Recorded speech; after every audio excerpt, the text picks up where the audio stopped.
Hi everybody, this is Property with Leonard and welcome to another episode. Now on this channel, if you are new here, we discuss property, finance and investments. Now please note that none of my videos constitutes as financial advice, but if you're looking for financial advice, please speak to an accredited and registered financial advisor. Now in this episode, I want to talk about and share with you some tips and ideas on how to become a successful property investor and growing your property portfolio, specifically from a South African's perspective. Now, a property mogul, if that's what you are interested in becoming, is defined as someone who has owned and derived a significant income from multiple properties.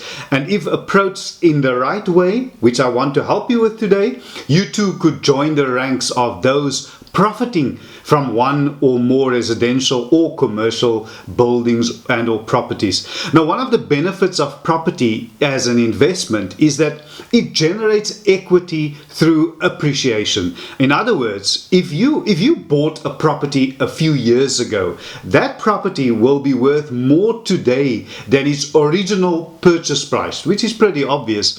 And that difference, together with however much you've paid off on your home loan or the property as such, that difference is known as equity. And this equity can be released by refinancing a property and it's at its present value or taking a home equity loan. Now, the resulting capital can then be used to finance additional investments. And this is an ideal way, and that's the message really today, to expand and diversify your property portfolio.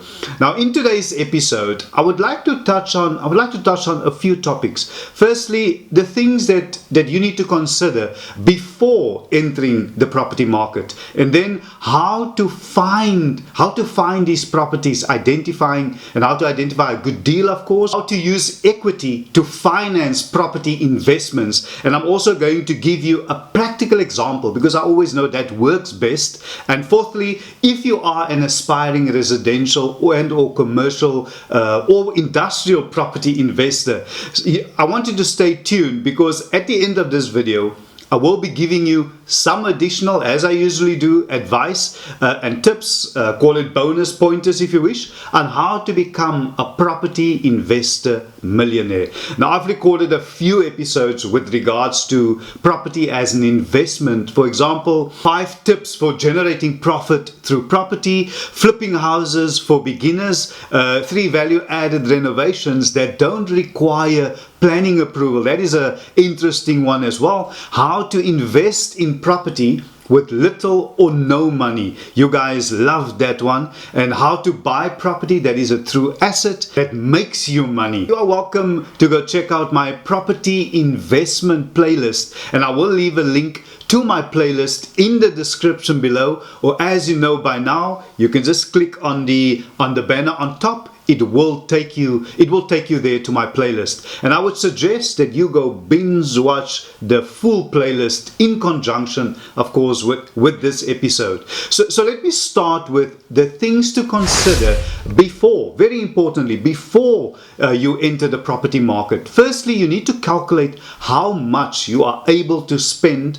on a second property. You can decide on a joint venture, which can be a better and more effective alternative or option, but it comes, of course, like everything else, with its own challenges. I'm not really focusing on that option in this specific episode, but if you'd like to know more, once again, I have recorded a video before on property co-ownership, and I'll leave a link to that episode as with my playlist in the description below, or you can just once again click on the banner on top. It will take you to that episode. Now, once you've established how much you can spend, the question is, are you buying? And you need to be able to answer this. Are you buying to flip the property, meaning to sell it almost immediately in a short space of time and make a quick profit, make a quick buck? Or are you buying it to rent it out, to cover as much of the bond and living costs? You need to make sure that what you are buying, this is very important, what you are buying will be a desirable rental. By that I mean, is there firstly a demand for properties like this? areas. The location is important of this property. The features, the demand, as I mentioned, for similar properties in the area. Check it. Don't forget, you need to factor in the extra costs. Don't be fooled. Over and above the property, the purchase price, you need to consider your bond repayments. Are you going to fix your interest rate versus a variable interest rate, as well as various upfront admin and legal fees? And if you are renting out, are you appointing a managing agent, which will incur fees as well? And what are the municipal rates and taxes? Also, you need to be aware that you will be liable for much of the maintenance and upkeep of the property. My point here is it's never as simple as just calculating how much the bond repayment will be. You need to take into consideration and work out what additional costs you are going to is going to be required for the property. When it comes to finding a property that you want to as an investment, you need a solid business plan, and once this is in place, you need to familiarize yourself with prevailing market trends. I must just add, while it might feel safer to you to buy in an area that you are familiar with, you should not be afraid to venture outside of areas with which you are not familiar, which may offer a good proposition for rentals. I would suggest also looking in suburbs adjacent to those that you consider desirable. You never know what you'll find when you look a bit broader. Also consider your own life trajectory. Let me explain what I mean by that. Perhaps as an option, look at buying where your kids are going to varsity, with the view to letting to other students once they have graduated, or buying in a town, this one is pretty obvious, or city, where you always spend your holidays, and renting outside of your own usage. And then there's always retirement. Now this is an interesting one. I mean, your parents' retirements and eventually your own to consider, and so a unit in something like a retirement village could also be an excellent investment. Just as an example, everybody, in the town, the area where I stay, the average price of these units in retirement complexes are in some cases more than double the price of similar houses in the same area, which make that proposition, which make it a great investment in the long run. I mean, these are feasible options for you to consider.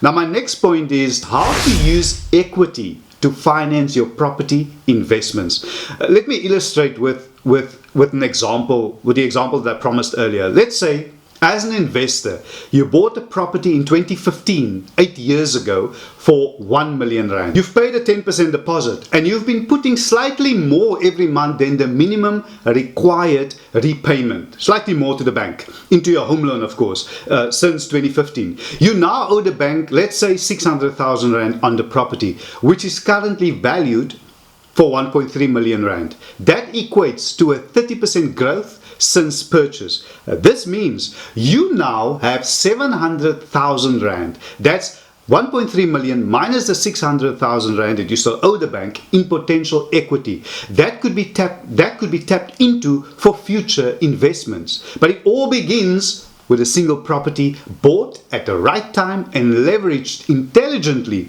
to maximize its return on investment. And by leveraging equity, everybody, rather than selling to buy, you are able to avoid, capital gains tax. You can minimize your financing fees and build a diversified and growing property portfolio, and I'm sure that's the end goal, that delivers ongoing returns. And that's what you want. And lastly, I would like to share with you some additional pointers to note. Now, this is great advice that I want you to use on how to become a property investor millionaire. And you can start by always spending less than what you earn. Now, this is grandmother's advice, and you know it. It's simple, but it's effective. Start right there. Save roughly, if you can, 25% of your salary each month, so that you are able to put put together a substantial deposit to purchase your first property. And once you've purchased your first property, try to pay extra, as the example that I just used, each month. Each month it's a sacrifice, but it's doable and absolutely worth it in the long run. And as a bonus, you would be able to reduce your capital borrowed and release equity even quicker should you want to use it. And don't use that equity for a fancy car, but to buy another property. And once you repeat this process a few times, you will be set for life. Now, I wish you all the best. And remember, in life, there's no guarantees. It's a risk. And you can decide whether you want to take the risk or not. Please read my disclaimer in the description below. And remember, what I'm sharing with you does not constitute as financial advice. But if you're looking for financial advice, please go speak to a registered and accredited financial advisor. I'm merely sharing with you my experience. I've been around the block a couple of times, and I somehow have an idea of what work. These are things that I apply myself. Thank you so much, everybody, for once again joining me. Oh, I'm even a bit sweaty. For once again joining me on today's episode. Now, if this episode was of value to you, can I kindly ask you, if you haven't, to please subscribe to my channel, to like this video, and to share it. And please remember, we have the thank you button for those of you who really would like to contribute financially to this channel. And thank you so much for those of you who have done it. I really, really appreciate that. That helps me, and it really motivates me to make better quality videos. And there's also a join button, and with that comes additional perks. And while you're at it, please don't forget to subscribe, as I mentioned. And subscribing, it is really easy, everybody. You can just click that subscriber button in the bottom right hand corner of your screen, and please remember to hit the all notifications, and that way you would be notified and you won't miss out whenever I upload new videos. Thank you so much, everybody. I see you in the next episode. Stay blessed. You know what? I never switch on the air conditioner or open the window. That's why it's a bit sweaty and hot in here. Stay blessed.